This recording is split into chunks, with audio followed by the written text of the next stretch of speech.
is Guardian Radio, your station for up-to-the-minute news and intelligent, interactive, and engaging conversations. 96.9 FM. The views and opinions of the hosts and guests are their own and do not necessarily reflect the views of the management and staff of Guardian Radio.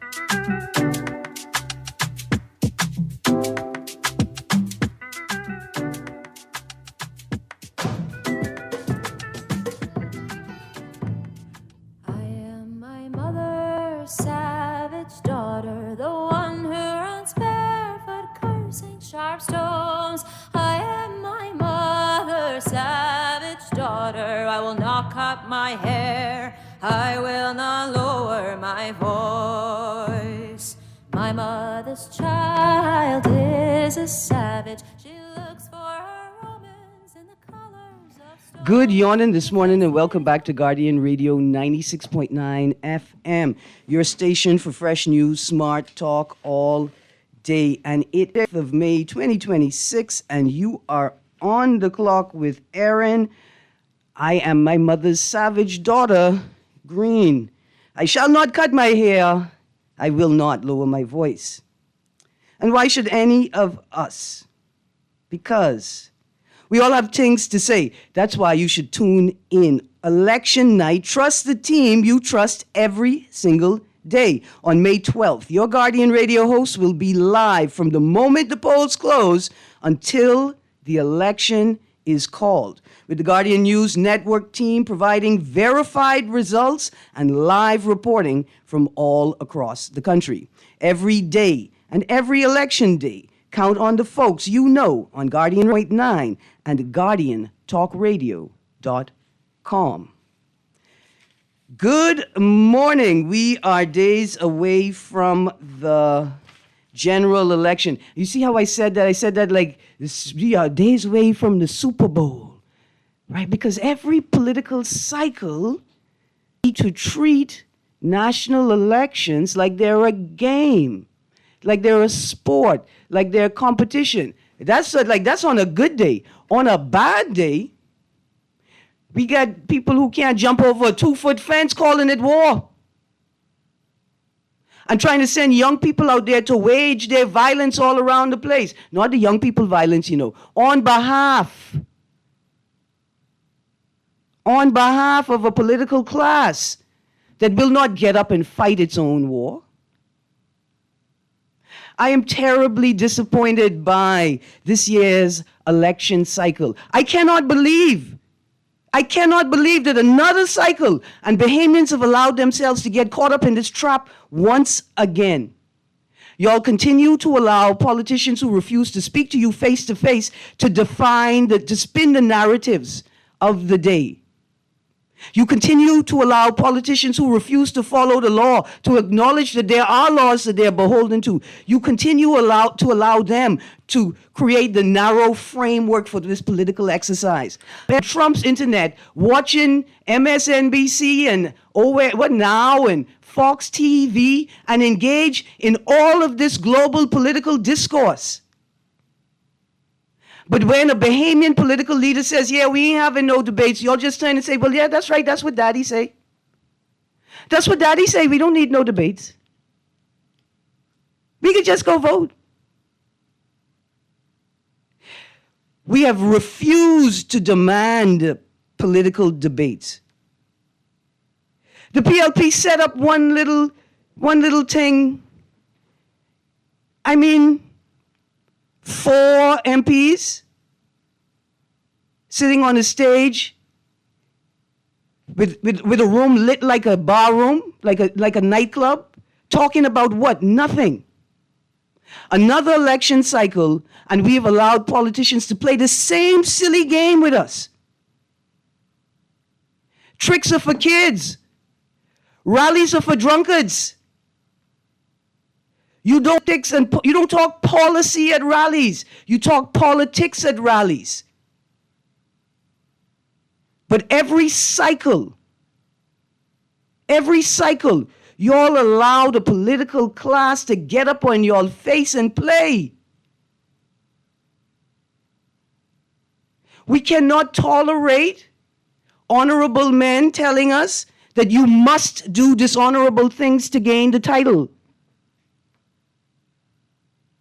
We cannot tolerate those who declare themselves the smartest people in the country telling us they have no need to talk to us about anything.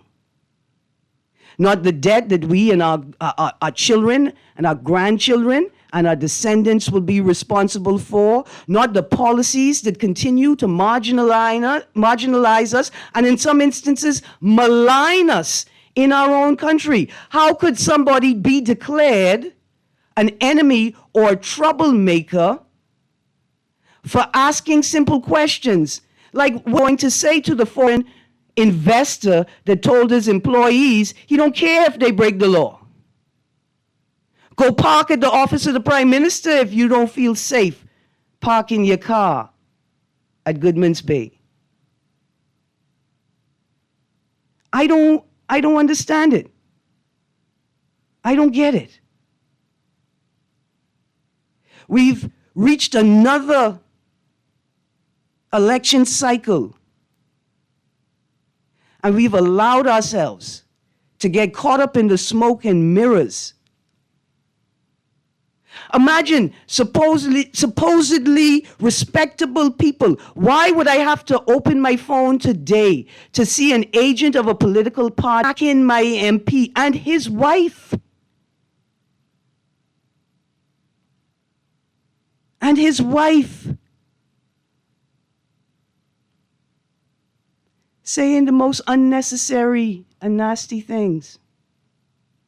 You know why it happens? Because y'all have nothing else to talk about because you refuse to prepare yourself for a proper election cycle. See, here's the purpose of the Spoil the Ballot campaign as I ran it. You don't have to allow politicians to tell you what your policy.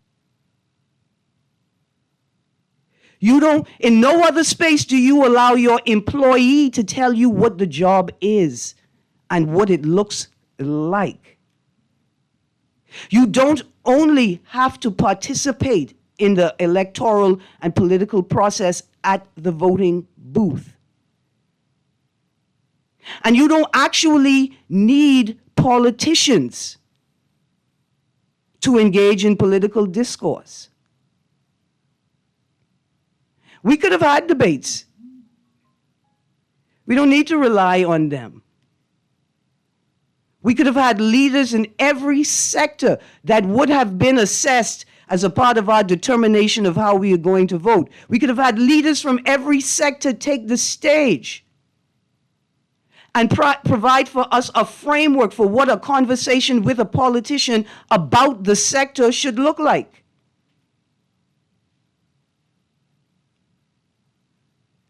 Most of all, I could be honest, these guys call a short election, not giving us enough time to really delve into the questions that have remained on the table. How many questions still left to answer in question time?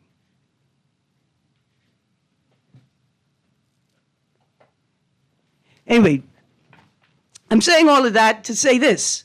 I have in studio with me a guest who has, over multiple election cycles, provided a framework for Bahamians to engage this electoral cycle and the politicians that seek our support. This organization has consistently created a framework that is broad enough from anybody from any sector to engage, to assist them in creating policies that could be presented to candidates, that could be used to assess the policies that the candidates are not allowed to speak. Remember, one voice, one leader, one party. So joining me in studio this morning is Alicia Wallace, founder and director of Equality Bahamas. This morning, we're going to continue a conversation we started earlier in the month of April, but we are focusing today primarily on the workshop series that Equality Bahamas has been running for almost a full year, called Developing Feminist Standards for Governance. In this workshop series, Equality Bahamas members and members of the have generated policies that focus on issues that they have identified in the country generally or in their communities or lives specifically. It is the only exercise that I have seen in this election cycle that is open to the public. I don't know what y'all be doing in your special interest groups, in your private meetings. I don't know. It's the only working group open to the public that provides a framework for creating policies for the purpose of contributing framing of the next 5 years of governance. That's the work we must also be doing while we're attending rallies. Rallies are fun. People is dance. We get jokes. But it's not the appropriate place to talk about policy. That rallies are like the House of Parliament. What you say holds no weight outside of the rally stage. There is no mandate to follow promises made on the rally stage. In fact, there's no expect to follow promises made on the rally stage, and they've told you this over and over again. So yeah, I'm a little frustrated that we've moved through another election cycle with lots of, where the Shakespeare boy is right now. Lots of noise and fury, with just much ado about nothing. Something like that. Y'all polish up on y'all Shakespeare. COI can be out there. Make sure y'all have the King's English absolutely. So joining me in studio, I have Alicia Wallace. We are going to talk about Equality Bahamas' Feminist Standards for Governance workshop series, which policies have arisen from them, and a couple of other things on the board. Good morning, Ms. Wallace. How you doing? Good morning. I'm doing well. How are you? I am good, thank you. So let me ask you the first question. Was developing feminist standards for governance well received by the community? We saw a lot of excitement from the people who showed up to participate. We have to admit that it wasn't the broad participation that we would have loved to have due to resourcing, but also sometimes a reluctance to participate in processes that people might fear are complicated or overly academic, but we design a process that anyone could step into and be able to participate, even if they showed up late to a session. People could really participate in it. And it was great to see the shift in people from the time that they come in for the first time to when the session ends. Because there can be a little bit of apprehension. Yeah. You know, I know that I have issues that I want to raise. There are things that I'm really not satisfied with that I want to see change on, but I don't necessarily know what to do about it. And sometimes there can be hesitation to raise an issue when you don't immediately have a solution. But the process is designed for people to not think about the solution right away so that we can get to the root and look at systemic issues. And by the end of the session, you can see people growing in their confidence, in their ability to be able to think through issues and really truly building community, people meeting each other in the space and being able to build on each other's ideas. So we've seen relationship building through this process, confidence building, and of course, the primary outward goal to come up with these recommendations so that we can develop policies that can be used regardless of who wins the next election, and giving ourselves an advocacy tool, not just as Equality Bahamas, but women, young people, people with disabilities. We have something to hold on to for the next 5 years that we can use when we engage with politicians, with decision makers. Absolutely. I fear that people may have been apprehensive because of the word feminist. and then putting it next to standards, right? And I think people may have misunderstood what was taking place, right? The workshop series didn't focus on feminist ideas or limit participants to only developing feminist-approved policies. For me, the feminist standards for governance the feminist part was about the process, the way that Exactly. we worked together to produce a policy statement versus the idea that anything that is perceived as non-feminist is not tolerated and will be kicked out of the room, which is not the case at all. It's about the process of bringing ideas together and the process of working with maybe sometimes conflicting ideas to develop a singular but effective. Absolutely. And the feminism also comes in when we're participating in the session as who we are in the world. Your socioeconomic status comes with you, your gender comes with you, your sexuality comes with you. But in these sessions, we encourage people to think outside of their own identities and their own experiences. So if you came to a session, you probably got a card, and this card had an identity. And we encourage people to think about what would it be like to be this person, an elderly person, a person who is or has been institutionalized, a young person who has a disability, so that when we're thinking through issues, we're not just thinking about ways that they affect us, but the ways that they affect specific groups of people. And that ensures that we are considering the conditions and the experiences of people who are experiencing the most vulnerability, and we're not leaving them out of our solutions. Let me take it to the very sort of politics and governance right now. Empathy, right? Understanding identity, assuming other people's experience, right? One thing is clear, well, for those who are looking at it, and perhaps it's just my perspective. I think we could see, or at least I can see, through a casual observation of policy and practice in this current administration, a complete and utter lack of empathy. Like it's almost rank, the lack of empathy.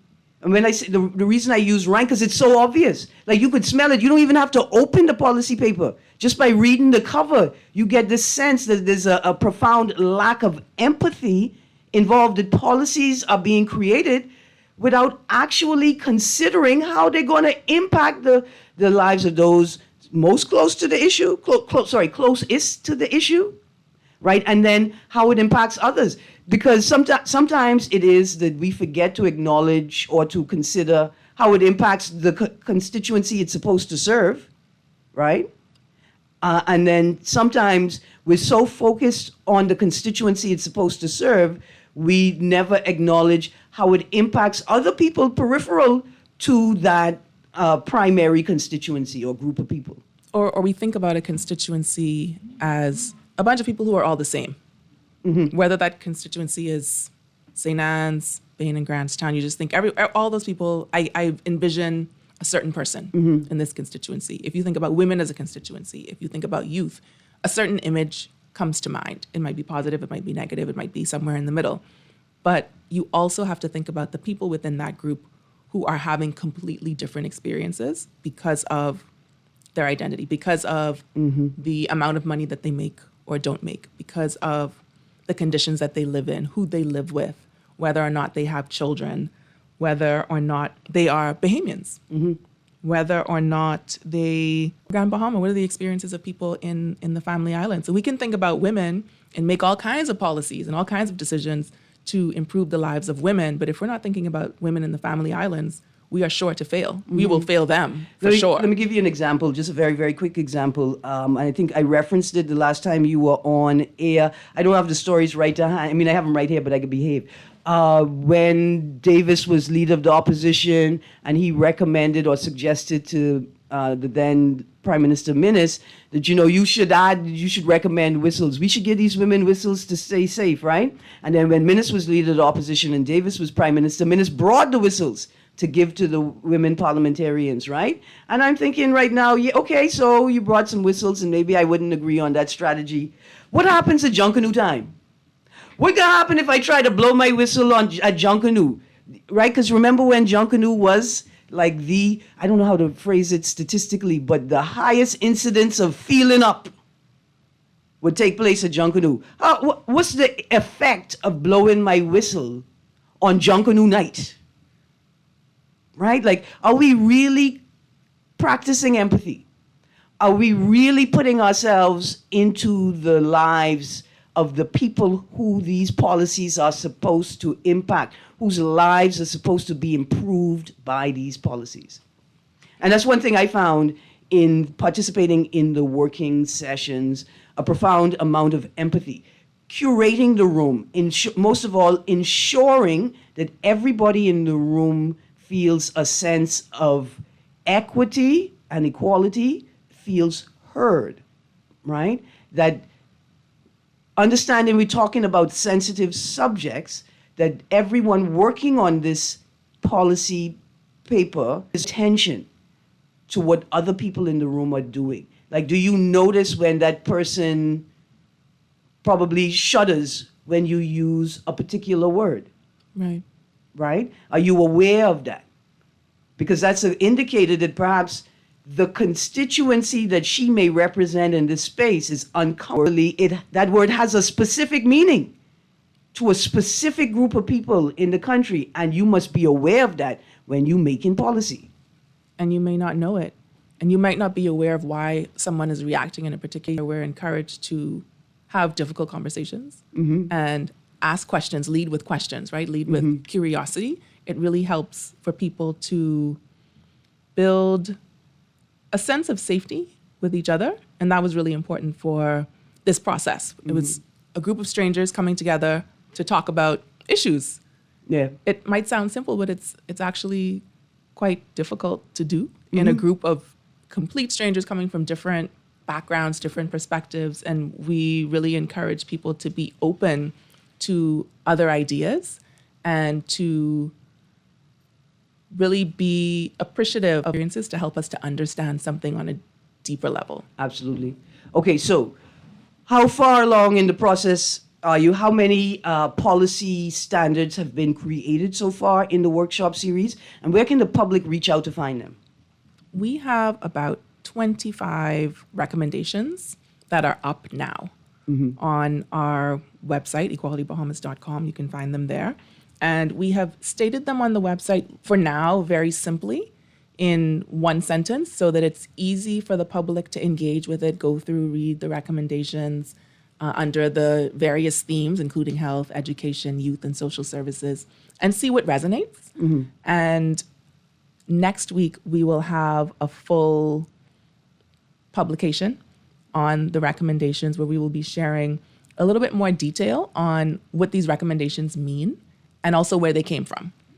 We want to be very clear that all of these recommendations came from about 2 hours of discussion with a group of people, various groups of people.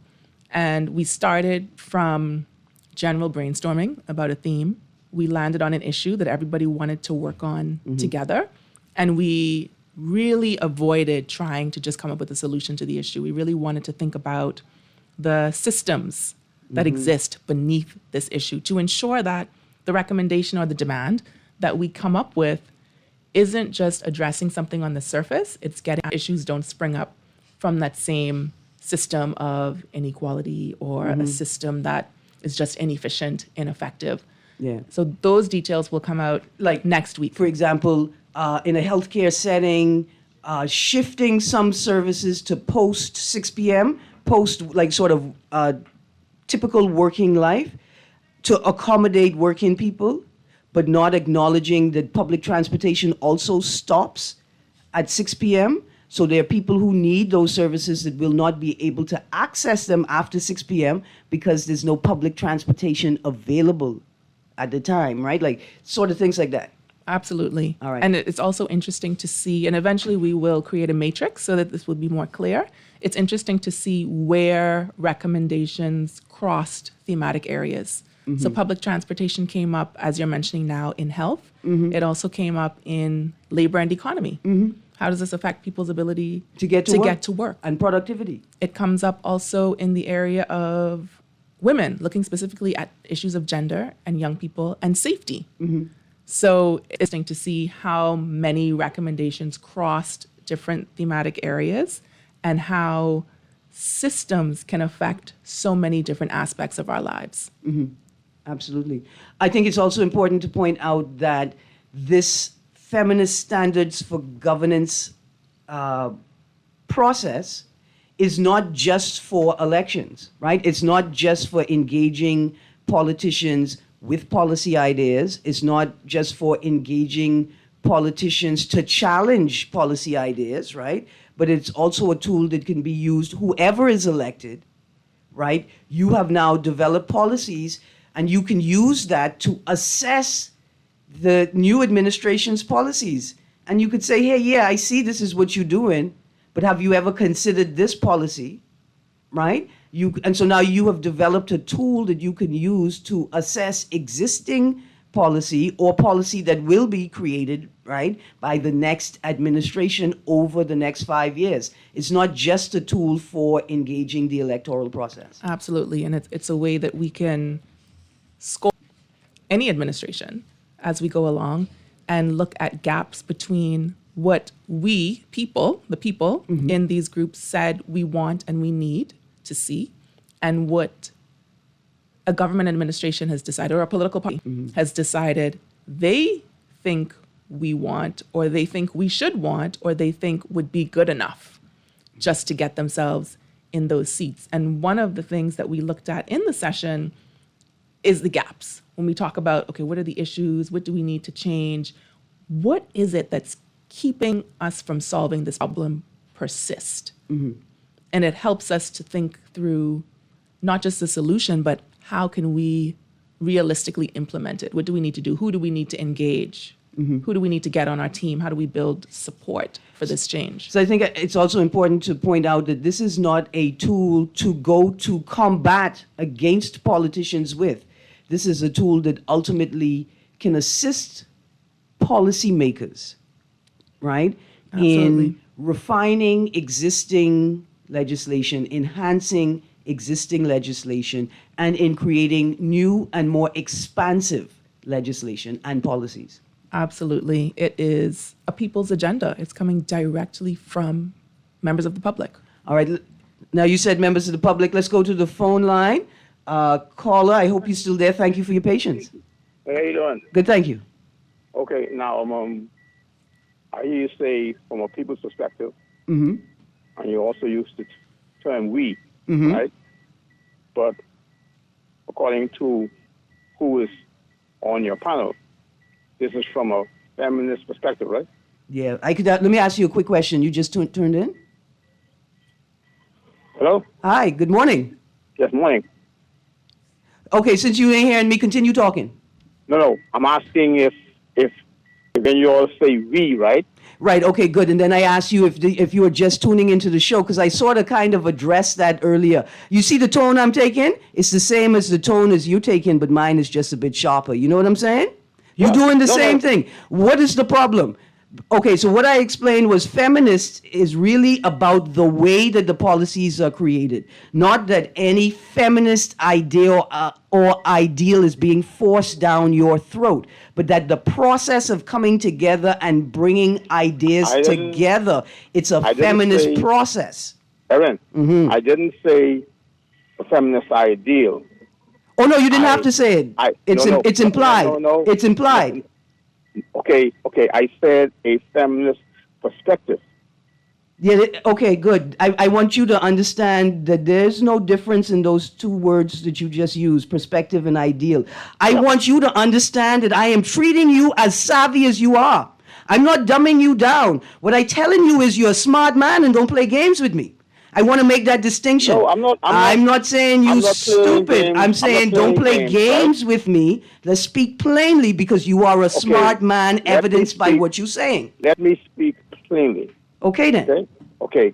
You are addressing the general population. No, yes, we are addressing the general population. Good. On problems that are generally in the population in terms of logistics and timing and Everything, anything and that access, anybody right? is experiencing can come to the Yes. table. Yes, yes. Right. Now, see,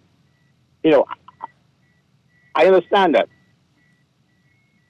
but I just want to be very clear. But but if you have a certain, It sounds like, let's be clear, it sounds like you're afraid of the word feminist. No, Yes. No. Once again, hold on. Once again, I was raised by my mother. Pause for a Okay? second. That's good because women are the greatest perpetuators of patriarchy. See, that's the thing. Women do everything better than men, including patriarchy. Pause for a second.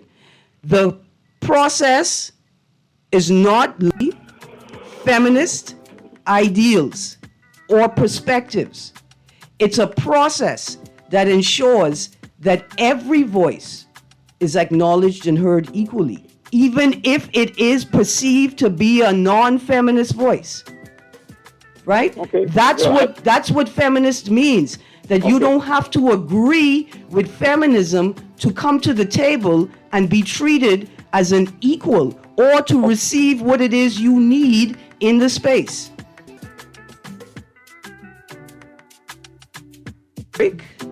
You're on the clock with Erin Greene. We'll be right back.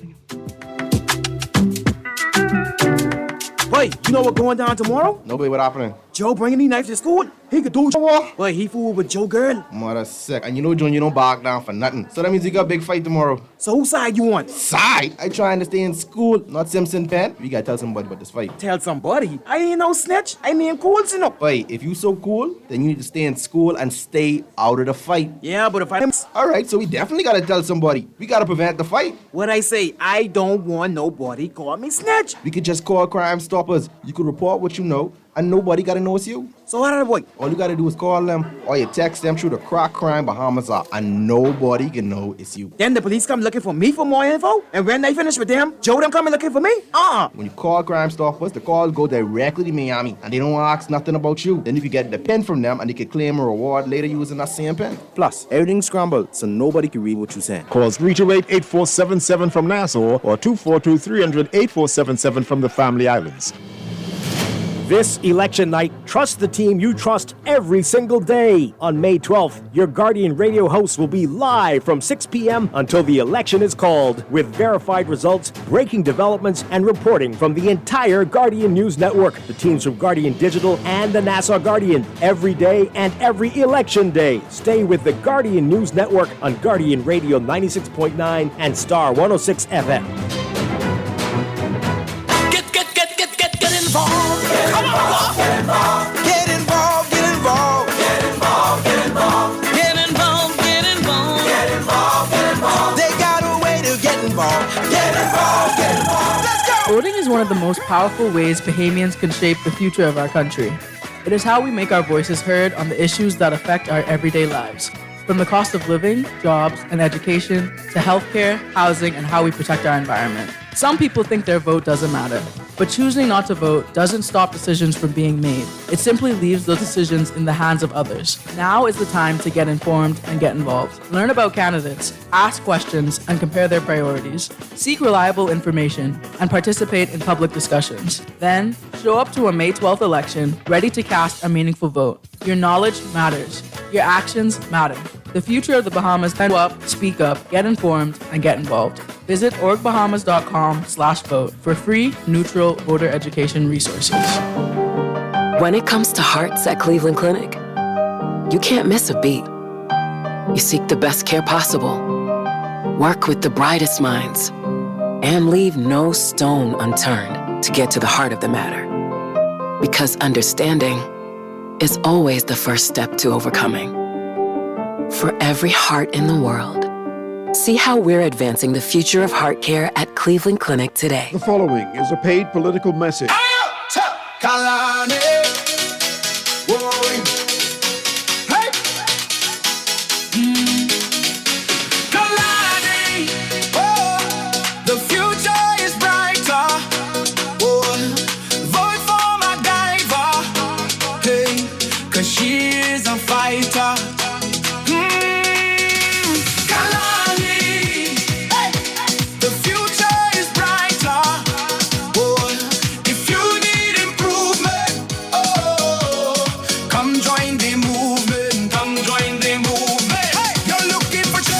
find it here. You're looking for justice, find it here. You're looking for truth, find it here. Vote for MacGyver, she's here for you.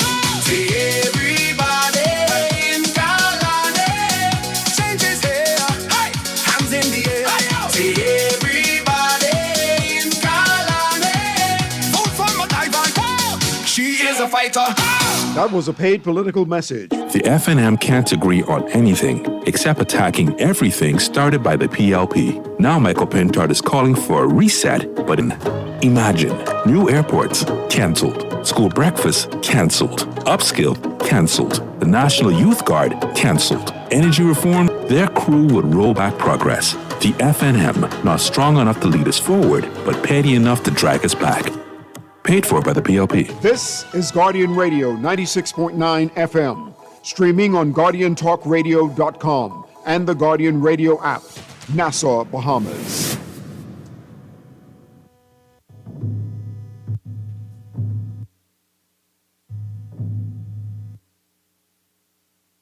Good morning and welcome back to On the Clock with Erin.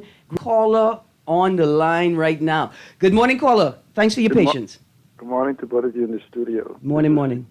This is C. Allen Johnson, the egalitarian idealist. All right. There we go. Okay? There we go. You know, let me just give you my perspective. No, my ideal, because like you said, perspective is different. I see the advocacy of the feminist movement in the Bahamas has always been limited. And let me explain what I mean by that. It seems to be a dependent of asking for change rather than an external catalyst for change.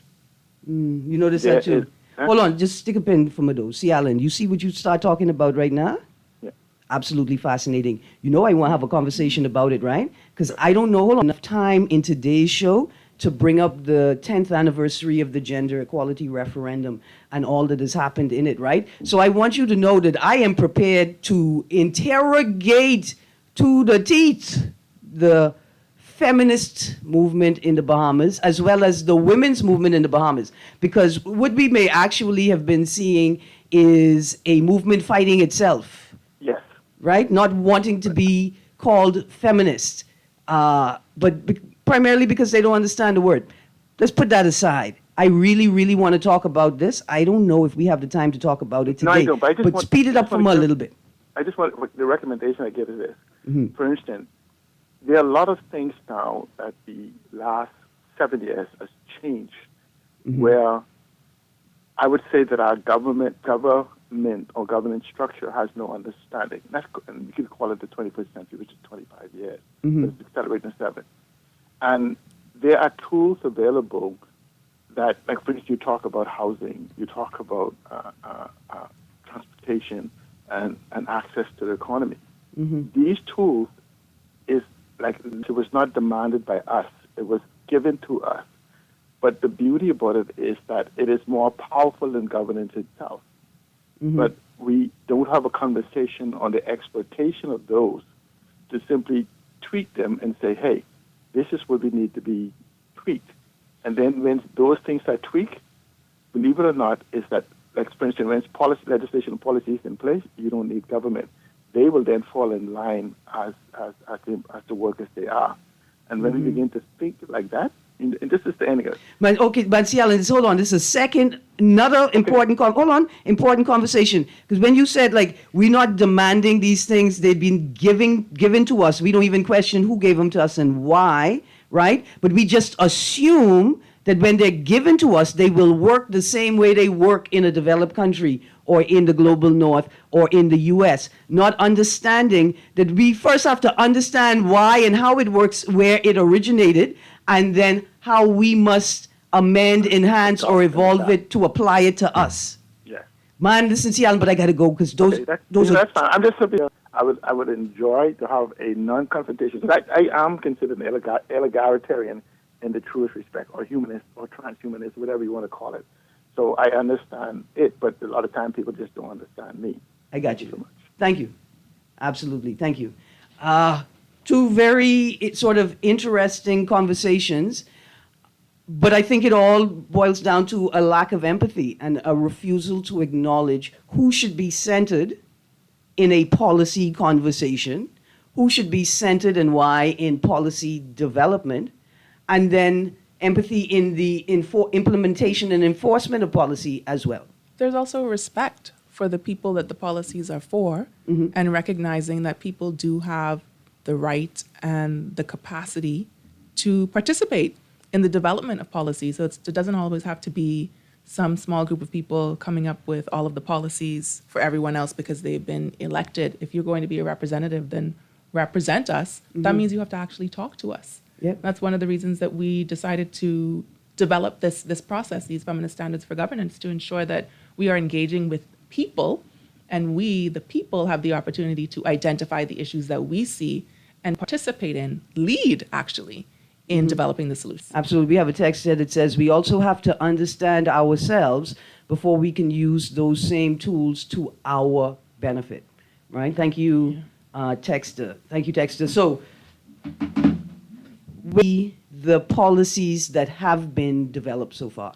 We have some of them on the website now. equalitybahamas.com/feminist standards is where you can find it. You just go to equalitybahamas.com and you'll find it in the menu, campaigns, and then you'll see the feminist standards for governance page.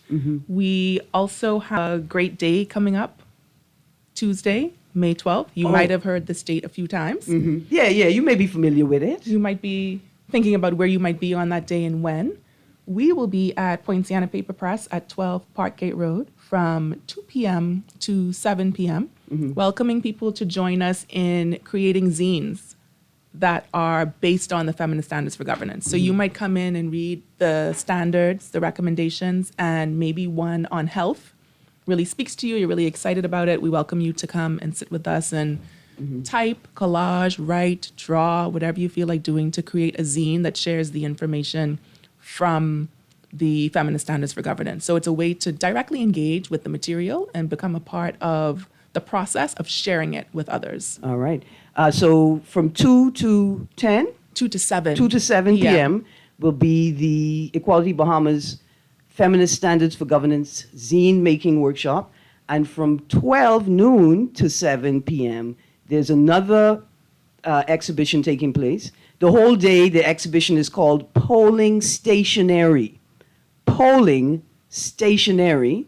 And so before the Feminist Standards for Governance workshop zine making series zine making workshop starts, there will be another exhibition called Propaganda.